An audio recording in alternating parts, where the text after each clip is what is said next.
Hello दोस्तों, Rama mathematics classes में आपका स्वागत है। जैसे कि मॉडर्न हिस्ट्री के अंतर्गत हेलो दोस्तों, रामा मैथमेटिक्स क्लासेस में आपका स्वागत है। जैसे कि मिडिएवल हिस्ट्री के अंतर्गत इसके पिछले वीडियो हम पढ़ चुके थे। दिल्ली सल्तनत पर शासन करने वाले सभी राजवंश। आज देखते हैं इस वीडियो में विजयनगर साम्राज्य। विजयनगर साम्राज्य का शासनकाल कब से कब तक रहा है और विजयनगर साम्राज्य पर कौन कौन से वंश शासन किए हैं, हम उसी के बारे में देखेंगे। बस आप इसे ध्यानपूर्वक देखिएगा और कहानी के माध्यम से समझिएगा, और जो भी आपको महत्वपूर्ण पॉइंट लगे आप उसे नोट कर लीजिएगा, ताकि अगर विजयनगर साम्राज्य से प्रश्न बने तो एग्जाम हॉल में छूटने की संभावना कतई ना बने। आइए बिना समय लेते हुए आगे बढ़ते हैं। अगर वीडियो अच्छा लगता है तो लाइक, सब्सक्राइब, कमेंट और साथ साथ अपने दोस्तों को साथ भी शेयर कीजिएगा। आइए आते हैं अब क्या तो टॉपिक पर। देखिएगा, आप इसे ध्यान से देखिएगा। एक मिनट। क्या तो देखिएगा, विजयनगर साम्राज्य। विजयनगर साम्राज्य का जो शासनकाल है देखिएगा कितना, तो 1336 से 1650 है। 1336 से 1650 है। अब विजयनगर पर प्रमुख 4 वंश ने शासन किए थे। कितने? 4। जिस तरह दिल्ली सल्तनत पर 5 वंश ने शासन की थी, ठीक उसी प्रकार विजयनगर साम्राज्य पर भी 4 वंश शासन किए थे। आप इसे ध्यान से याद रखिएगा। इसके पिछले वीडियो हम पढ़ चुके थे कि दिल्ली सल्तनत पर शासन करने वाले जो वंश थे, एक थे गुलाम वंश, एक थे खिलजी वंश, एक थे तुगलक वंश, एक थे सैयद वंश और एक थे लोधी वंश। लोधी वंश आप इसे ध्यान से देखे होंगे, और इसके पिछले वीडियो हम ये सभी आपको पढ़ा ही चुके हैं। लेकिन आज देखते हैं इस वीडियो में देखेंगे विजयनगर साम्राज्य पर शासन करने वाले राजवंश, जिसमें से प्रमुख है संगम वंश, सालू वंश, तुलु वंश और अरबीडू वंश है। क्या तो अरबीडू वंश है। देखिएगा, संगम वंश का जो संस्थापक है हरिहर और बोका है। हरिहर और बोका है। और सुलू वंश का जो संस्थापक है नरसिंह सलूब है। नरसिंह सलूब है। तुलु वंश का जो संस्थापक है वीर नरसिंह है। वीर नरसिंह। अरबीडू वंश का जो संस्थापक है तिरुमल है। कौन है? तो तिरुमल है। आप इसे ध्यान से याद रखिएगा। लेकिन देखेंगे कि कौन कौन से जो राजवंश शासन किए थे वे अपनी राजधानी कहाँ बनाए। तब विजयनगर पर जो शासन किए थे पहला राजवंश संगम वंश था, उसने अपनी राजधानी हम्पी को बनाया। कहाँ बनाया? तो हम्पी को बनाया था। और सालू वंश ने क्या तो अन्य गोड्डी को बनाया था। तुलु वंश विजयनगर क्या तो विजयनगर इसकी प्रमुख राजधानियाँ थी। किसकी? तो संगम वंश की, अर्थात विजयनगर साम्राज्य की। एक है क्या तो बेनगोंडा है, एक है चंद्रगिरी, एक क्या तो चंद्रगिरी है। ये प्रमुख औलभ्यू जानकारी थी। लेकिन विजयनगर साम्राज्य के बारे में और कुछ महत्वपूर्ण तथ्य जान लेते हैं, उसके बाद हम आगे बढ़ेंगे। ये जो हैं देखिएगा, ये क्या तो प्रमुख राजधानियां हैं। किसके हैं? तो विजयनगर साम्राज्य के। एक हैं जिसमें से हम्पी हैं, दूसरा है अनेगोंडी, तीसरा है विजयनगर साम्राज्य और चौथा है बेनगुंडा और पांचवा है चंद्रगिरी। लेकिन पूछेंगे सबसे प्रमुख कौन था? तो हम्पी था। हम्पी और कहाँ पड़ता है? तो कर्नाटक में पड़ता है। कहाँ पड़ता है? तो कर्नाटक में पड़ता है। आप इसे ध्यान से याद रखिएगा। देखिएगा, क्या तो संगम वंश का जो शासन काल माना जाता है, हम पहले इसकी महत्वपूर्ण तथ्य अर्थात इसके पूरे हम विजयनगर साम्राज्य पर कौन कौन से वंश ने शासन किए उसके पहले हम इसे अलव्यू जानकारी दे देते हैं। आप इसे ध्यान से सुनते रहिएगा। देखिएगा, उसके बाद हम आगे बढ़ेंगे। संगम वंश जो शासन किया था 1336 से कितना, तो 1336 से 1485 तक। 1336 से 1485 तक संगम वंश ने शासन किए थे। और जो इसका संस्थापक है हरिहर एवं बोका थे। और संगम वंश की स्थापना 1336 में की थी। 1336 में की थी। आप इसे ध्यान से याद रखिएगा, हरिहर एवं बुक्का दो भाई नामक मिल के इसने अपनी राजधानी अनेगोंडी विजयनगर को बनाया, जिसे हम्पी कहा जाता है। आप इसे ध्यान से याद रखिएगा। लेकिन विजयनगर साम्राज्य में जो संगम वंश स्थापना सबसे पहले हुए थे, उसमें जो सबसे प्रमुख शासक बनाया, अर्थात संगम वंश पर शासन करने वाले सबसे प्रमुख शासक हरिहर प्रथम था। हरिहर प्रथम 1336 से 1356 तक शासन किए थे। आप इसे ध्यान से याद रखिएगा। इसी समय बहमनी वंश से संघर्ष प्रारंभ हुआ था। जिस समय हरिहर प्रथम अपने राजगद्दी पर बैठा था, बहमनी वंश से संघर्ष प्रारंभ हुआ और बुक्का प्रथम 1356 से 1377 तक राजगद्दी पर बैठा, अर्थात हरिहर प्रथम के मृत्यु के बाद इसने क्या तो वेद मार्ग, आप इसे ध्यान से याद रखिएगा। बुक्का प्रथम ने वेद मार्ग प्रतिष्ठा की उपाधि धारण की थी। वेद मार्ग प्रतिष्ठापक की उपाधि धारण की थी किसने? तो बुक्का प्रथम ने। आगे देखेंगे कि बुक्का के पुत्र कंपन ने मदुरा को जीतकर इसे अफसर पर गंगा देवी ने मदुरै विजय की रचना की थी। तो यहाँ से पूछेंगे गंगा देव चोल की रचनाकार कौन है? तो मदुरा विजय है। यहाँ पे से ध्यान से याद रखिएगा। उसके बाद जो विजयनगर पर साम्राज्य करते हैं, तीसरा शासक हरिहर द्वितीय आता है। 1377 से 1404।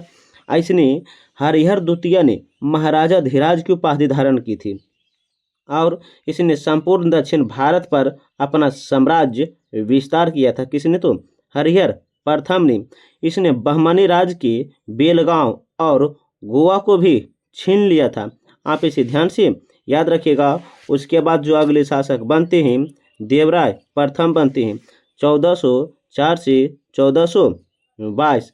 तुंगभद्रा नदी पर बांध बनाकर नहर का निर्माण करवाया था। किसने? तो देवराय प्रथम ने। इसका जो राज्य शासन काल बताए हैं 1404 से 1422 था। तुंगभद्रा नदी पर बांध बनाकर नहर का निर्माण किसने किया? तो देवराय प्रथम ने। इसके अलावा है निकोलस कोंटी जो इटली के यात्री थे, देवराय प्रथम के ही शासनकाल में आया था।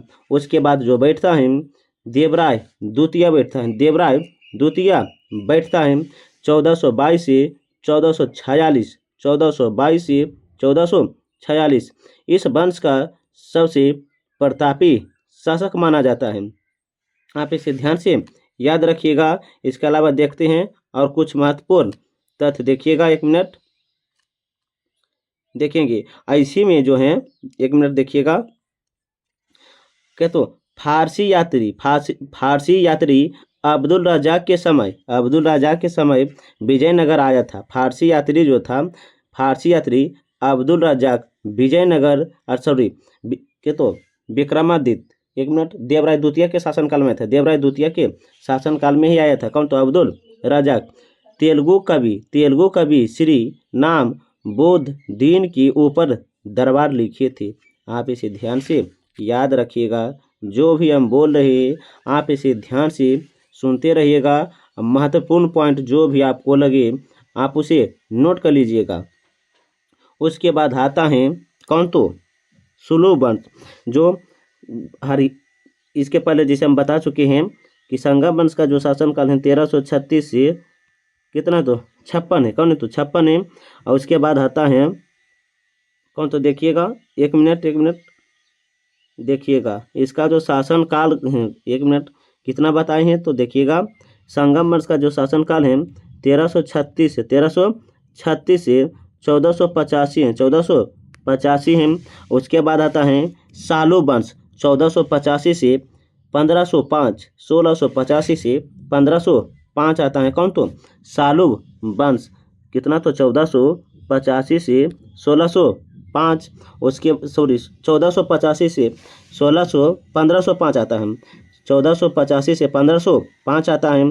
उसके बाद आता है तुलुक वंश, 1505 से 1570, 1505 से 1570। उसके बाद आता है आर्वीडो वंश, 1570 से 1459, 1450 सॉरी क्या 1570 से 1650 इसका शासनकाल रहता है किसका, तो आर्वीडो वंश का। आप इसे ध्यान से याद रखिएगा। अब आइए आगे बढ़ते हैं, बस आप इसे ध्यान से सुनते रहिएगा और इसी वीडियो में हम देख लेंगे वन लाइन वाई क्वेश्चन भी कि विजयनगर साम्राज्य से कौन कौन से प्रश्न पूछने की संभावना बनते हैं और पूछे गए हैं, वन लाइन वाई क्वेश्चन के रूप में हम देख लेंगे। आइए देखते हैं कि आगे क्या है, देखिएगा 1 मिनट। ये हैं बहमनी साम्राज्य और ये हैं विजयनगर साम्राज्य। बहमनी साम्राज्य की स्थापना 1347 ईस्वी में होती है, 1347 ईस्वी में होती हैं और विजयनगर साम्राज्य की स्थापना 1336 में होती है, 1336 में होती है। यह जो है बहमनी जो है पश्चिमी क्षेत्र में पड़ता है और विजयनगर भी पश्चिमी अर्थात दक्षिणी भारत में पड़ता है। यह जो है अपने अपने साम्राज्य उदय के लिए जाना जाता है। देखते हैं कि आगे क्या है, जिसमें से संगम वंश 1336 से 1485।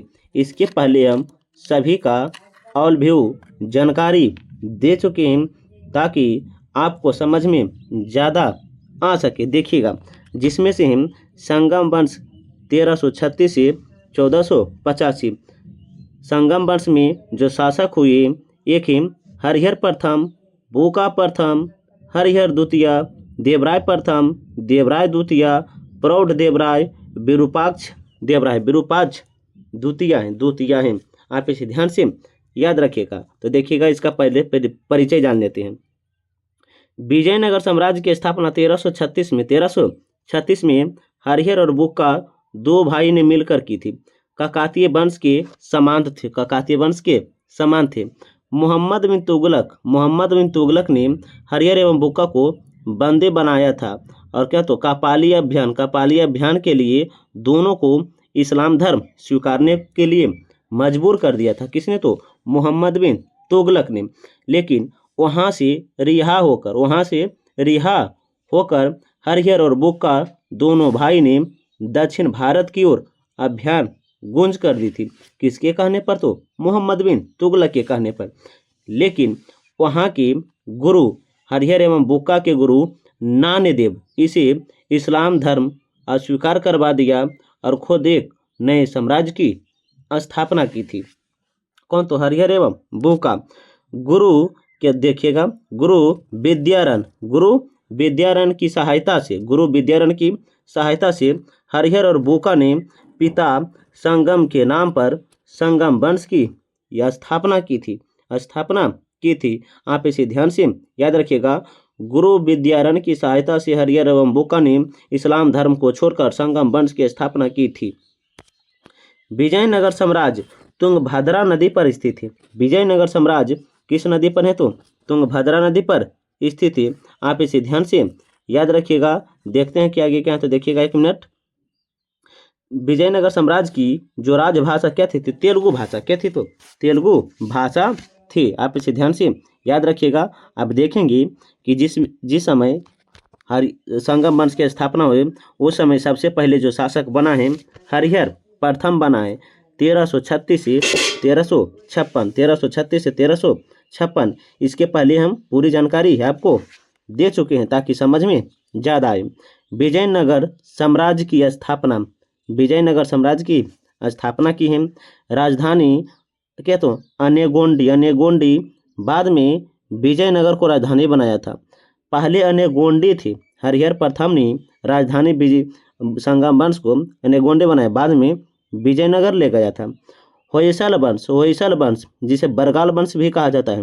होयसल वंश जिसे बरगाल वंश बल्लाल तृतीया को हराया था। किसने, तो हरिहर प्रथम ने। उसके बाद जो शासक बनता है बूका प्रथम। 1356 से 1377, 1356 से 1377। 1374 में चीन में एक दूत मंडल को भेजता है, कौन? तो वोका प्रथम। और वोका प्रथम ने उपाधि वेद मार्ग प्रतिष्ठापक, वेद मार्ग प्रतिष्ठापक अर्थात हिंदू धर्म की रक्षा का दावा किया था। किसने? तो वोका प्रथम ने। बहमनी साम्राज्य से युद्ध हुआ, बहमनी साम्राज्य से युद्ध हुआ, जिसे ओदनी का युद्ध कहा जाता है, ओदनी का युद्ध कहा जाता है। कब हुआ था? 1368 में, 1368 में हुआ है। आगे देखेंगे, महमूद शाह बहमनी को हराया था। महमूद शाह बहमनी को किसने हराया? तो वोका प्रथम ने हराया था। और क्या? तो मुदगल किला में पहली बार बारूद का प्रयोग, पहली बार बारूद का प्रयोग ओदनी के युद्ध में हुआ था, ओदनी के युद्ध में हुआ था। किसी किया? तो महमूद बहमनी ने किया था। महमूद बहमनी ने बारूद का पहली बार प्रयोग किया था। देखिएगा, ये थोड़ा सा नक्शा में दिया है, जैसे देखिएगा, अहमदाबाद, गुजरात, मालवा, खानसेन, क्या? तो बुरहानपुर, देवगिरी, बहमनी, अहमदनगर, गोलकुंडा, बीदर, बरगाल, बीजापुर, गुलबर्ग, रायचूर दोआब, विजयनगर, द्वारक समुद्रम, मदुरई, ओडिशा और बंगाल है। ये सभी आपको ये मैप में दिखने को मिल रहा होगा। आप इसे ध्यान से देखिएगा कि बहमनी साम्राज्य और विजयनगर साम्राज्य के अंतर्गत कौन कौन से क्षेत्र आते हैं। देखिएगा, इसी में एक मिनट देखिएगा, कुछ पॉइंट हैं। 15वीं सदी के अंत तक विजयनगर साम्राज्य शक्तिशाली हो गया था। 15वीं सदी के अंतर्गत कृष्ण देव राय ने सिर्फ रायचूर द्वाब जीता था, रायचूर द्वाब जीता था। किसने? तो कृष्ण देव राय ने जीता था। बल्कि अपनी सेना को बहमनी राज्य के अंदर तक ले गया था। उन्होंने ओडिशा को भी पराजित किया था, ओडिशा को पराजित किया था। किसने? तो कृष्णदेव राय ने ओडिशा को भी पराजित कर डाला था। पे ध्यान से याद रखिएगा। अब देखते हैं हरिहर द्वितीय, हरिहर द्वितीय का जो शासनकाल है 1377 से 1404 है। इसने उपाधि महाराजा धीराज की धारण की थी, महाराजा धीराज की धारण की थी। शिव का उपासक था। कौन? तो हरिहर द्वितीय। महमूद शाह द्वितीय को हराया था। किसने? तो हरिहर द्वितीय। गोवा और क्या? तो दाभोल को जीता, गोवा और दाभोल को जीता था। किसने? तो हरिहर द्वितीय ने। आगे हैं देवराय प्रथम 1406 से 1422, 1406 से 1422 से जल कल्याणकारी योजनाएं प्रारंभ की थी। किसने? तो देवराय प्रथम ने। तुंगभद्रा पर बांध बनाकर विजयनगर नहरें निकलवाई, विजयनगर की नहरें निकलवाई हैं। हरिद्रा नदी पर सिंचाई के लिए बांध बनाया था हरिहर प्रथम ने। इटली का यात्री निकोलस कोंटी विजयनगर की यात्रा की थी, निकोलस कोंटी विजयनगर की यात्रा की थी। किसके शासनकाल में? तो देवराय प्रथम के शासनकाल में। प्रमुख विद्वान हरिबिलास तेलुगु कवि की श्रीनाथ रहते थे। प्रमुख विद्वान हरिबिलास तेलुगु कवि के श्रीनाथ रहते थे। सेना में 10,000 मुसलमान सैनिक थे, 10,000 मुसलमान सैनिक थे। किसके सैनिक में? तो देवराय प्रथम के। आगे हैं देवराय द्वितीय 1422 से 1446। इस वंश के सबसे महानतम शासक देवराय द्वितीय ने महान देवराय इंद्र का अवतार, क्या? तो गज बेटकर अर्थात हाथियों का शिकारी की उपाधि धारण की थी। किसने? तो देवराय द्वितीय ने। आगे देखेंगे, सेना में 2000 मुसलमान तीरंदाजी सिखाने के लिए रखते थे। किसने? तो देवराय द्वितीय। आप इसे ध्यान से याद रखिएगा। इसके अलावा है फारस और ईरान का यात्री अब्दुल रज्जक विजयनगर आया था। किसके शासनकाल में? तो देवराय द्वितीय के शासनकाल में। अब्दुल रज्जाक का विवरण 300 बंदरगाह प्रत्येक कालीकट के बराबर है। अब्दुल रज्जाक का भी विवरण मिलता है। आप इसे ध्यान से याद रखिएगा। यहाँ की भूमि बहुत ही उपजाऊ है, यहाँ की भूमि बहुत ही उपजाऊ है। कालीकट की जो भूमि थी बहुत ही उपजाऊ थी। विजयनगर सबसे शानदार नहरों में से एक था, विजयनगर सबसे शानदार नहरों में से एक था। देवराय साहित्य का महान संरक्षक, देवराय साहित्य का महान संरक्षक। दो ग्रंथ पर टीका है, दो ग्रंथ पर टीका है। एक है महान कटक सुनिधि सुधानिधि, महान कटक सुधानिधि, और एक है श्रीलंका बर्मा मलयालम राजा कर देते थे।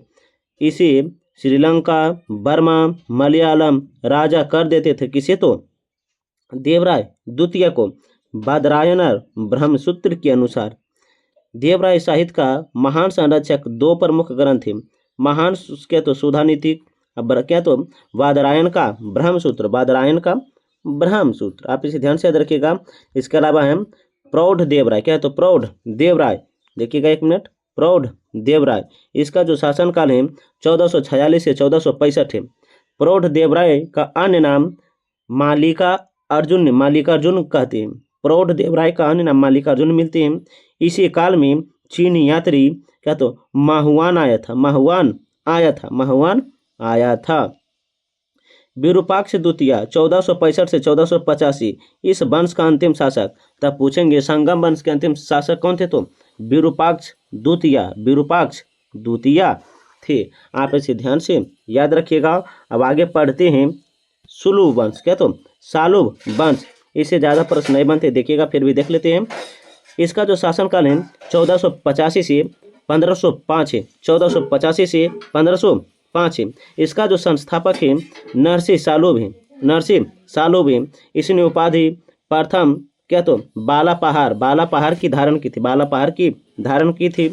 वीर नरसिंह ने हत्या करके तुलु वंश की स्थापना कर दी। वीर नरसिंह ने प्रथम बालाकार की हत्या करके देखिएगा, वीर नरसिंह ने हत्या करके तुलु वंश की स्थापना की थी। तो यहाँ से दोबारा सुन लीजिएगा। सालुब वंश का जो संस्थापक है नरसिंह सालुब है। इसने उपाधि धारण प्रथम क्या तो बाला पहाड़ की धारण की थी। वीर नरसिंह ने हत्या करके तालु वंश की स्थापना की थी। किसे मारा? तो देखिएगा, इसके पहले किसे? तो विरूपाक्ष द्वितीय को मारा था।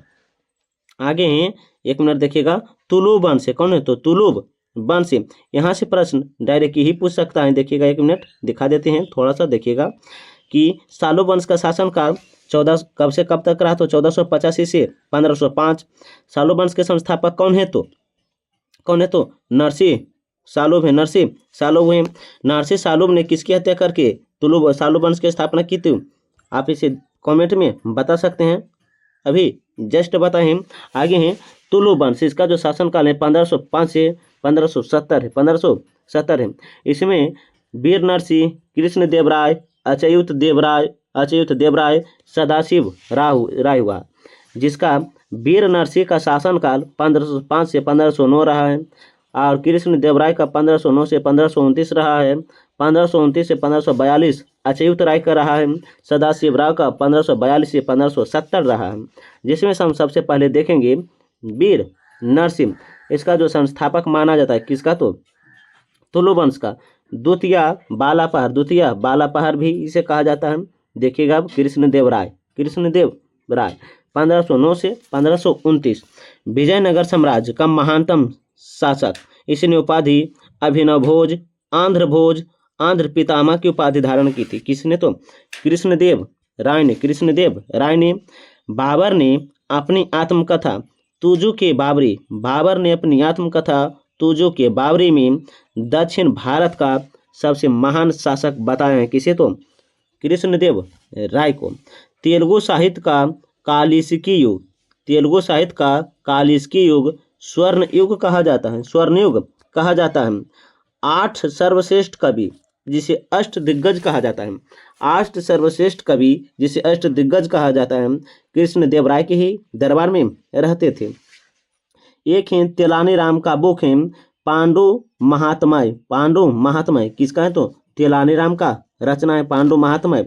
इसके अलावा देखिएगा पुर्तगाली यात्री, पुर्तगाली यात्री बारबोस क्या तो डीमीगो पायस क्या तो बारबोस और डीमीगो पायस किसके शासनकाल में है? तो कृष्णदेव राय के काल में आया था। कृष्णदेव राय के काल में आया था। कौन से यात्री? तो पुर्तगाली यात्री था। बारबोस और डीमीगो पायस आप इसे ध्यान से याद रखिएगा। हजारा मस्जिद एवं विठल स्वामी मंदिर का निर्माण करवाया था कृष्णदेव राही ने। उड़ीसा के शासक और प्रताप रुद्र देव को भी हराया था किसने? कृष्णदेव राय ने। तथा तेलंगाना क्षेत्र पर भी कब्जा कर लिया था। तेलंगाना क्षेत्र पर भी कब्जा कर लिया था। आगे देखते हैं। अच्युत राय 1529 से 1542 पुर्तगाली यात्री नूनीज आया था। पुर्तगाली यात्री नूनीज आया था किसके शासनकाल में? तो अच्युत देवराय के काल में। सदाशिव राय 1542 से 1570 नाम मात्र का शासक, वास्तविक शासक राम राय था। तालीकोटा का युद्ध तालीकोटा के युद्ध 23 जनवरी 1565 को हुआ था। जिसे बन्नी हट्टी राक्षी तांदड़ी का युद्ध कहते हैं। बन्नी हट्टी या राक्षी तांदड़ी का युद्ध कहते हैं। यहाँ पे से ध्यान से याद रखिएगा। इसके अलावा क्या तो देखिएगा, राम राय और अली अलीलासा के बीच युद्ध हुआ था, जिसमें अलीलास विजय हुआ था। 70 वर्षीय शासक मारा गया। राम राय 70 वर्षीय शासक मारा गया था। लेकिन इसमें जो शामिल थे अली आदिल शाह में देखिएगा कि कौन कौन शासक, तो अहमदनगर, बीजापुर, गोलकुंडा, बीदर शामिल थे। तो यहाँ से पूछेंगे, ध्यान से सुनिएगा। तालीकोटा का युद्ध 23 जनवरी 1565 के बीच हुआ था। किसके बीच? तो एक है राम राय और दूसरा है अली आदिल शाह, जिसमें अली आदिल शाह विजय हुआ था और 70 वर्षीय शासक राम राय मारा गया था। इसमें अहमदनगर, बीजापुर, गोलकुंडा, बीदर भी शामिल थे। आप इसे ध्यान से याद रखिएगा। ऐसे ही तालीकोटा के युद्ध को बन्नी घाटी या राक्षी तांगड़ी का युद्ध कहते हैं। जिसे देखिएगा दिया है, इसके पहले जो हम दिखाए हैं ठीक उसी प्रकार मैप दिया है। यहाँ पे से ध्यान से देख सकते हैं। देखिएगा कि आगे क्या है। आरबीडू वंश क्या है? तो आरबीडू वंश संगम विजयनगर साम्राज्य पर शासन करने वाले अंतिम वंश 1570 से 1652।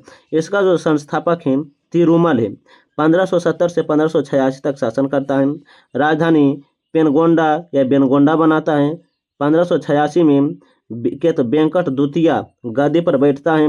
इसकी राजधानी चंद्रगिरी होता है। अंतिम शासक श्री रंगनाथ तृतीय होता है। इसी समय श्रीरंगपट्टनम में क्या तो बोडयार मैसूर की स्थापना होती है। मैसूर कहाँ है आप जानते होंगे। इसका जवाब आप कमेंट में बताइए। देखते हैं कि आगे क्या है। तो प्रशासन व्यवस्था विजयनगर साम्राज्य की किस तरह के थे। देखिएगा, एक केंद्र होता था, प्रांत जिसे मंडल कहा जाता था, जिला कोट्टम या क्या तो बाल्टून कहा जाता है, नाडु तहसील या परगना कहा जाता है, ग्राम को उर कहा जाता है। विजयनगर साम्राज्य में ग्राम को क्या तो उर कहा जाता है। और विजयनगर साम्राज्य को नाडु जिसे तहसील या परगना कहा जाता है। विजयनगर साम्राज्य में जिला को क्या तो कोट्टम कहा जाता है। विजयनगर साम्राज्य में प्रांत को मंडल कहा जाता था। आप इसे ध्यान से याद रख सकते हैं। देखिएगा, इसके अलावा सेना नायक कहते थे।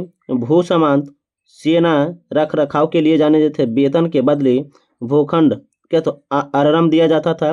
नायनार व्यवस्था क्या तो अमर नायक था।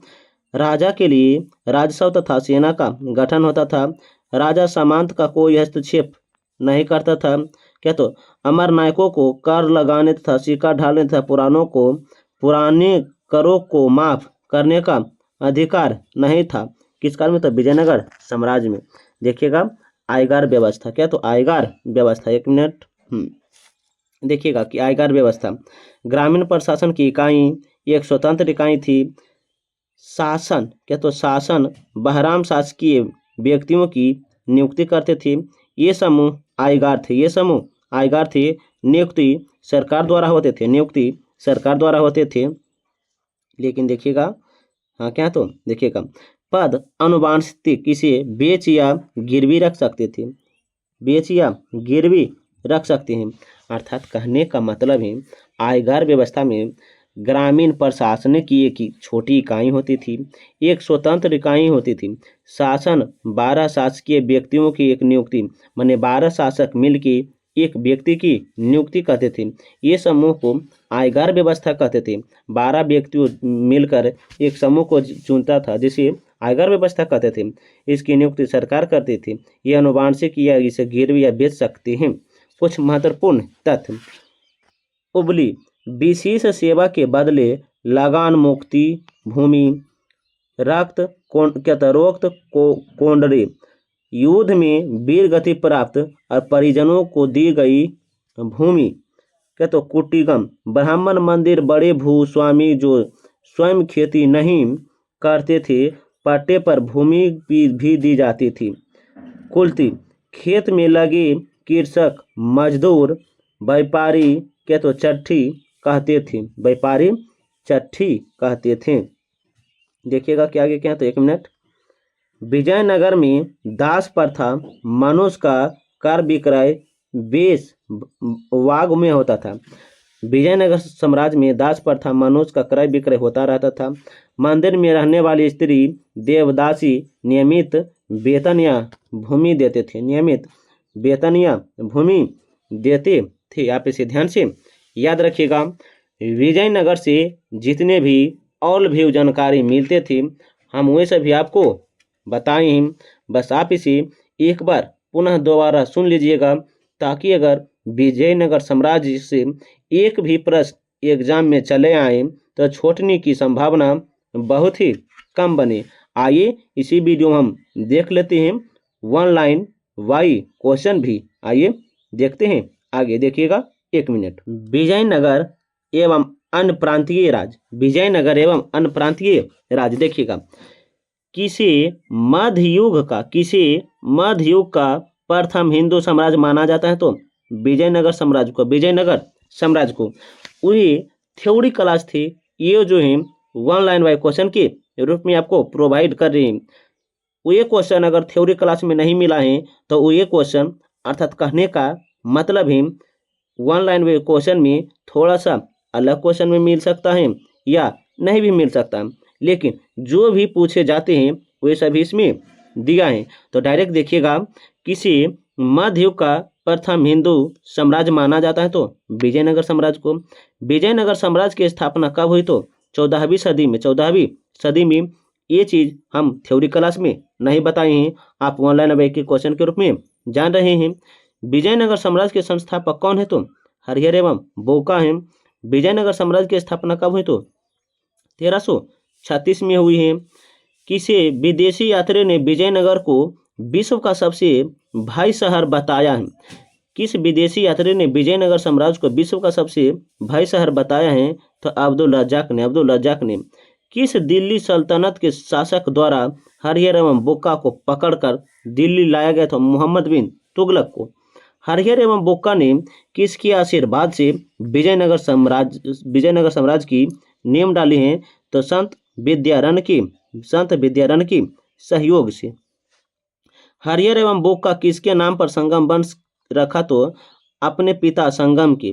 संगम वंश का प्रथम शासक कौन है, तो हरिहर प्रथम है। आप इसे ध्यान से याद रखिएगा। देखिएगा संगम वंश के प्रमुख शासक का कार्यकाल, हरिहर प्रथम, हरिहर द्वितीय, देवराय द्वितीय, विरूपाक्ष द्वितीय। इसका जो शासनकाल है देखिएगा, 1336 से 1356, 77 से 1404, 1422 से 1446, 1465 से 1485 है। बोका प्रथम का 56 से 77, 1406 से 1422, 1446 से 1465। ये हम आपको पहले ही बता चुके हैं, फिर भी आप इसे दोबारा देख लीजिएगा। विजयनगर से सबसे पहले विजयनगर से पहले किनकी राजधानी कहाँ थी? विजयनगर से पहले इनकी राजधानी कहाँ थी? किसकी? तो संगम वंश की। तो कहते हैं अनगोंदी थी। हरिहर प्रथम की मृत्यु कब हुई? तो 1356 में। हरिहर प्रथम का उत्तराधिकारी कौन? तो बुका प्रथम हुआ था। बुका ने कौन सी उपाधि धारण की? तो देवमार्ग प्रतिष्ठापक की। किसने राज्य में सिंचाई सुविधा के लिए तुंगभद्रा नदी पर बांध बनाया? तो देवराय प्रथम ने बनाया था। आगे देखिएगा, इटली का यात्री निकोली कोंटी किसके काल में विजयनगर आया? तो देवराय प्रथम के काल में आया था। देवराय प्रथम के काल में आया था। देवराय द्वितीय को अन्य किस नाम से भी जाना जाता है? तो क्या? तो इमामिद देवराय। किसने अपनी सेना में तुर्क धनुर्धारियों को भर्ती करवाया? तो देवराय द्वितीय ने करवाया था। तेलुगु कवि श्रीनाथ किसके राज दरबार में रहता था? तो देवराय द्वितीय के। किसने मुसलमानों को धार्मिक और स्वतंत्रता रखी? तो देवराय द्वितीय ने।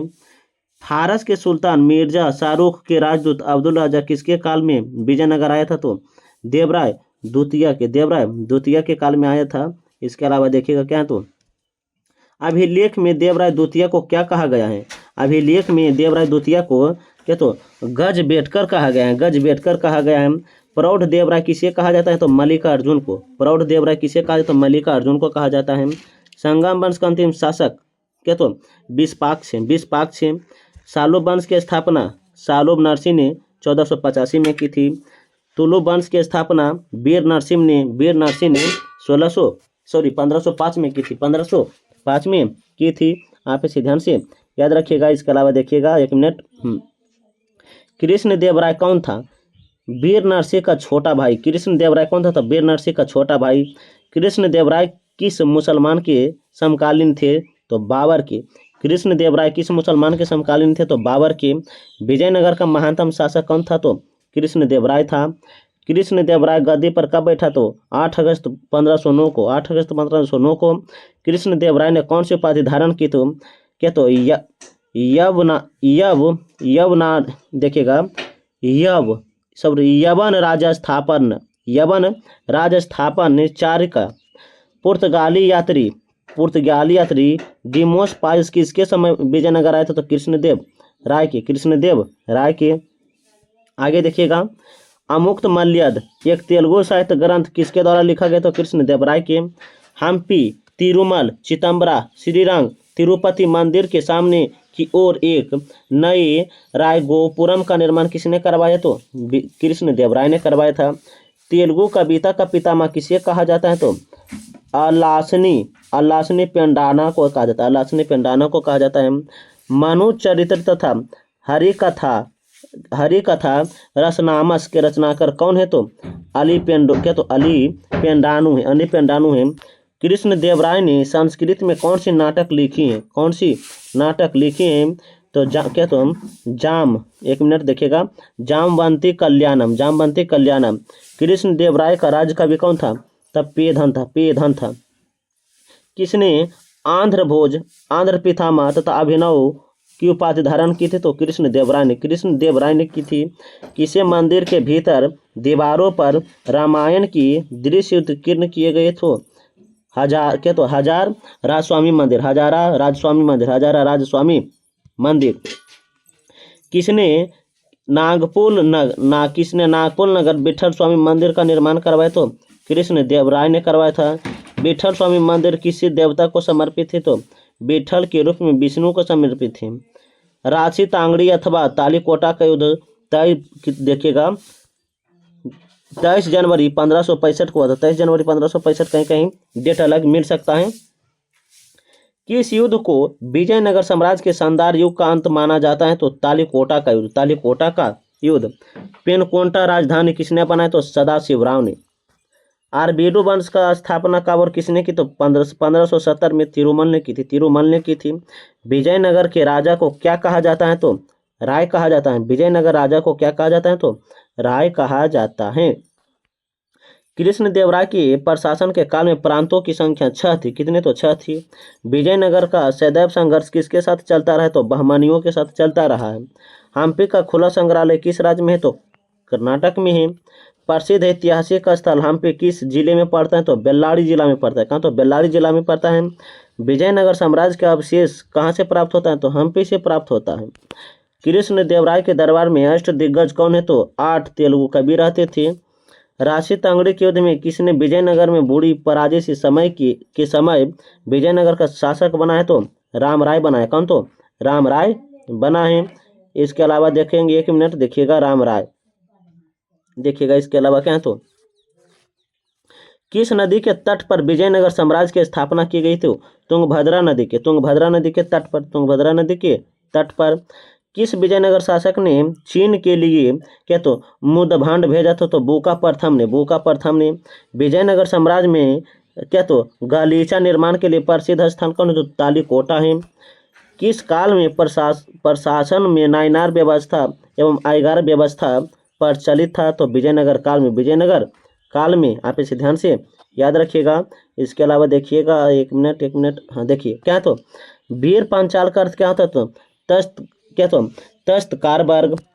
आमरम का अर्थ क्या होता है? तो जागीर होता है। शिष्ट का अर्थ क्या होता है? तो भूमिकर होता है।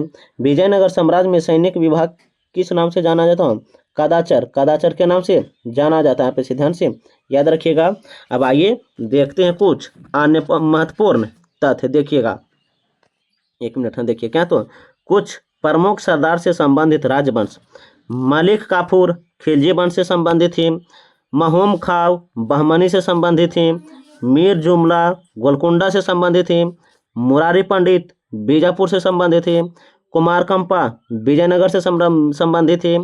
जय सिद्धराज क्या तो मुगल वंश से संबंधित थे। खानदेश क्या बुरहानपुर से संबंधित थे। बाबर क्या तो एलचूर से संबंधित थे। बीजापुर नौशोर से संबंधित थे। अहमदनगर से संबंधित थे। गोलकुंडा से बीदर से संबंधित थे। आगे है हिसामिल इवाज तुगलक वंश से। मलिक अंबर अहमदनगर क्या तो मदना अकाना गोलकुंडा क्या अफजल खां बीजापुर। रदौला खां विजयनगर। बीरबल मुगल साम्राज्य। फारूकी वंश मलिक राज्य क्या तो इमाम देही फतेह इमाम शाही आदिल शाह यूसुफ आदिल शाह से संबंधित हैं। निजाम शाही मलिक अहमद। कुतुब शाही कुली कुतुब शाह क्या वीर दासी बरी शाही अमीर अली वारिद से संबंधित है। ये थोड़ा सा याद रखिएगा, यहाँ से पूछते हैं। इसके अलावा देखते हैं कि और क्या, तो देखिएगा, हाँ देखिएगा, 1 मिनट थोड़ा सा जूम कर लेते हैं ताकि आपको दिख सके ज़्यादा। देखिएगा क्या, एक तरफ पुस्तक है, दूसरी तरफ लेखक है। किताब उल के लेखक कौन? तो अलबरूनी है। ताज उल मासिर के लेखक हसन निजामी हैं। किराना उल साधना के लेखक आमिर खुसरो हैं। तारीख फिरोज शाही के लेखक जियाउद्दीन बर्नी हैं। पृथ्वी राज रासो के लेखक चंद्रवरदाई हैं। बाबरनामा के लेखक बाबर हैं। कानूनी या बादायनों के लेखक क्या खोदमीर हैं। अकबरनामा के लेखक कौन है? तो अबुल फजल हैं। इसके अलावा देखते हैं तारीख यामनी के लेखक कुतुबी हैं। ताबको दासरी तुगलकनामा के लेखक निजा जूसीराज हैं। तुगलकनामा के लेखक आमिर खुसरो हैं। तारीखी एक मोबर शाही के लेखक कौन है? तो यामनी अहमद सरहिंदी हैं। आही अबनी अहमद सरहिंदी हैं। तारीखी मोबर शाही के राज तरंगनी के लेखक कलहन हैं। इसके अलावा देखते हैं हुमायूं नामा के लेखक गुलबदन बेगम हैं। तारीखी शेरशाह के लेखक अब्स खां सरवानी हैं। मुख्त खां उल तबकाती के लेखक अल बदानी हैं। आगे देखते हैं सिख गुरु क्या? तो सिख गुरु नानक सिख धर्म के प्रवर्तक थे। गुरु अंग गुरुमुखी लिपि का प्रचारक थे। गुरु रामदास लंगर की परपटी की जानकीय बनाया था। गुरु रामदास अमृतसर का निर्माण तथा आदि ग्रंथ की रचना की थी गुरु रामदास ने। गुरु गोविंद सिंह अंतिम गुरु खालसा पंथ का निर्माण किसने किया? तो गुरु गोविंद सिंह ने। आप इसे ध्यान से याद रखिएगा। देखिएगा विजयनगर क्या बोले हैं? विजयनगर। इसके अलावा विजयनगर साम्राज्य से जितने भी प्रश्न, theory, one line by question, इसके अलावा अन्य महत्वपूर्ण तथ्य भी करवाए हैं। आप उसे देख लीजिएगा। यहाँ से जितने भी प्रश्न बनते थे हम वही सभी आपको करवा दिए हैं।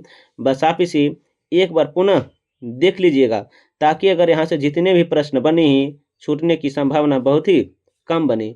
अगर वीडियो अच्छा लगता है तो लाइक, सब्सक्राइब, कमेंट और साथ साथ अपने दोस्तों को साथ भी शेयर कीजिएगा। तब तक के लिए पढ़ने में मस्त रहिए, ज़बरदस्त रहिए। हम मिलते हैं एक नए वीडियो के साथ, बहमनी साम्राज्य के साथ। जय हिंद, जय भारत।